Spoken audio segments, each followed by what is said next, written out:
कुछ वक्त से हमारे देश में मॉब लिंचिंग काफी देखने को मिल रहा है। इसी मॉब लिंचिंग के अगर कुछ इंसिडेंट्स हम याद करेंगे तो हमारी रूह भी कांप जाएंगी, क्योंकि ये वो दर्दनाक इंसिडेंट्स हैं जो हमें ह्यूमैनिटी को क्या हो गया है ये सोचने पर मजबूर कर देते हैं। अभी हाल ही में एक इंसिडेंट जिसने सुप्रीम कोर्ट तक को इस इशू पर सोचने के लिए मजबूर कर दिया, वो कन्हैया लाल एक हिंदू टेलर की डेथ से जुड़ा है। आपको याद होगा कि 2022 में उदयपुर में 2 मुस्लिम मैन ने दिन दहाड़े एक हिंदू टेलर की शॉप में घुसकर उस पर अटैक किया और पूरा इंसिडेंट कैमरा में रिकॉर्ड करते हुए बाद में ऑनलाइन सर्कुलेट कर दिया। ऐसे ही कई और इंसिडेंट्स हैं जो मॉब लिंचिंग के इसी बढ़ते ट्रेंड को एक चिंता का विषय बनाते हैं और इसी विषय को सुलझाने और स्ट्रिक्ट एक्शंस के लिए सुप्रीम कोर्ट में कई PILs फाइल की गई थी, जो इस red flagging increase of mob violence against minorities including those listed by cow vigilance को हाईलाइट करते हैं। साथ ही इन PILs में विक्टिम्स की फैमिलीज को इमीडिएट इंटरिम फाइनेंशियल रिलीफ देने की भी मांग की गई है। Bench of justice BR Gavai,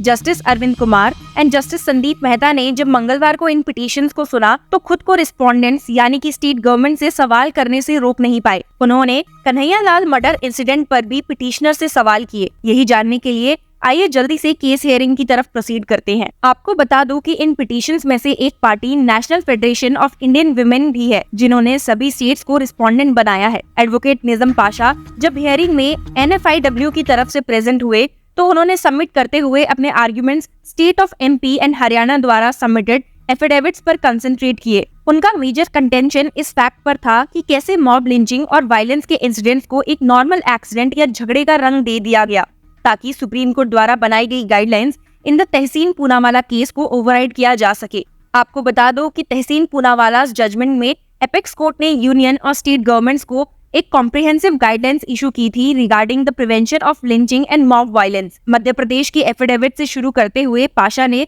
supreme court को दिखाने की कोशिश की कि उन्होंने सुप्रीम कोर्ट जजमेंट इन तहसीन पूनावाला केस को फॉलो नहीं किया है। पाशा ने स्टेट ऑफ MP's एफिडेविट के कुछ पार्ट्स रीड किए और दिखाया कि कैसे एक एक्ट ऑफ मॉब लिंचिंग को नॉर्मल फाइट का रंग दे दिया गया। उन्होंने बेंच को एक फैक्ट नरेट किया कि कैसे कुछ लोगों के बीच में पॉलिथीन से मीट गिर जाने पर स्कफल शुरू हो गई।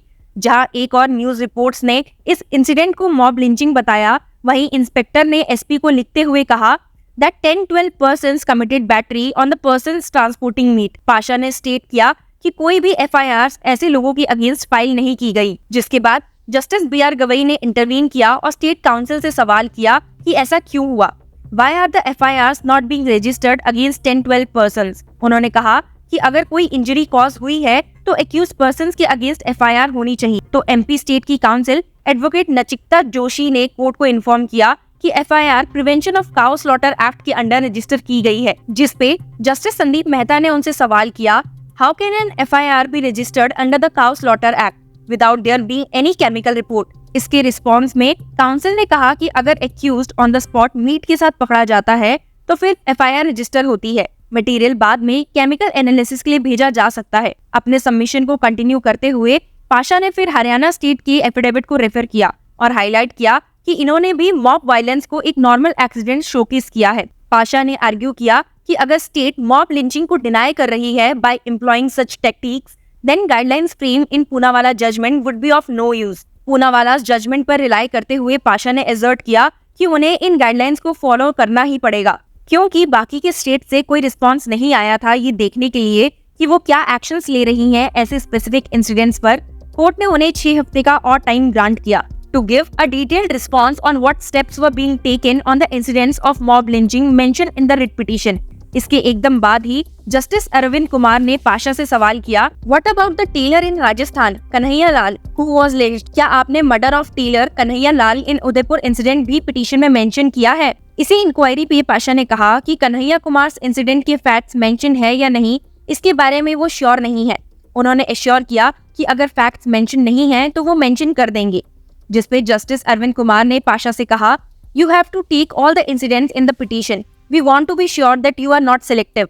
तो पाशा ने कोर्ट को विश्वास दिलाया कि वो बिल्कुल भी सिलेक्टिव नहीं है, वो जरूर कन्हैया कुमार इंसिडेंट को भी पिटीशन में मेंशन कर देंगे। हियरिंग के दौरान ये सुनने पर कि एडवोकेट पाशा ने पिटीशन में कन्हैया कुमार इंसिडेंट मेंशन नहीं किया है, senior advocate Archana Pathak Dave for the state of Gujarat एलिज्ड कि फिर तो ये पिटीशन रिलीजियसली बायस्ड है, क्योंकि ये सिर्फ मुस्लिम से कंसर्न्ड है और बाकी कम्युनिटीज से नहीं। She said, this is just mob lynching of Muslims, How can it be selective? The state has to protect people of all communities. इस पे जस्टिस संदीप मेहता ने इंटरवीन किया और कहा, The matter should not be looked at as per the caste and religion, but as a whole.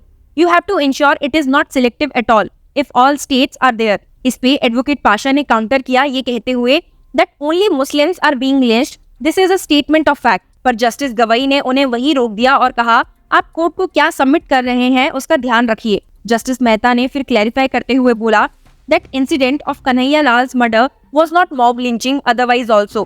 Let's not go by religion or caste. It is only allegation of mob lynching action taken. अब next ये case supreme court की summer vacations की बाद schedule किया गया है। आपको बता दूं कि पिछले साल जुलाई में कोर्ट ने सेंटर और 6 स्टेट से रिस्पांस मांगे थे, Maharashtra, Orissa, Bihar, Haryana, Rajasthan and Madhya Pradesh. The PIL claimed a lack of action by these states despite a 2018 Supreme Court ruling directing tough stances on hate crimes including lynching by cow vigilantes. और petitioners ने ये भी argue किया था कि rampant rise in mob violence और lynching इसीलिए हो रहा है क्योंकि माइनॉरिटीज एक जर्नल नैरेटिव ऑफ ऑस्ट्रेसिसेशन और स्टेट द्वारा एक नेचुरल कंसिक्वेंस के इनएक्शंस को फेस कर रही है। आपकी जानकारी के लिए बता दो कि जहां पहले मॉब लिंचिंग कास्ट और रिलीजन के नाम पर होता था, आजकल ये हर छोटी से छोटी बात के लिए दिखाई दे रहा है। इन कुछ सालों से ये इंसिडेंट्स सोसाइटी में एक काले धब्बे की तरह नजर आ रहे हैं। These acts of violence, fueled by misinformation, prejudice, and sometimes sheer cruelty, have claimed innocent lives and torn apart communities.